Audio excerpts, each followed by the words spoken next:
ત્યારબાદનો પ્રશ્ન છે કયા ક્ષેત્રમાં દાદા સાહેબ ફાળકે પુરસ્કાર અપાય છે? તો હવે જો પુરસ્કારનો પ્રશ્ન આવ્યો એટલે જેટલા એવોર્ડ છે બધા કરી લેવાના. ખેતી ક્ષેત્રે કયો એવોર્ડ અપાય છે, સાહિત્ય ક્ષેત્રે કયો એવોર્ડ અપાય છે, ફિલ્મ ક્ષેત્રે કયો એવોર્ડ અપાય છે, પછી અર્થશાસ્ત્ર ક્ષેત્રે છે કયો એવોર્ડ અપાય છે.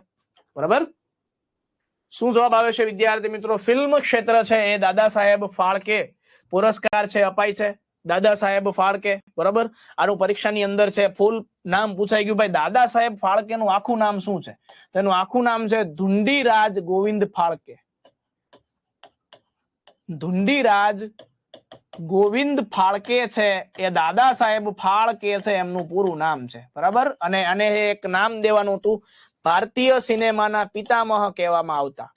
શું કહેવામાં આવતા? ભારતીય સિનેમાના પિતામહ છે કહેવામાં આવતા.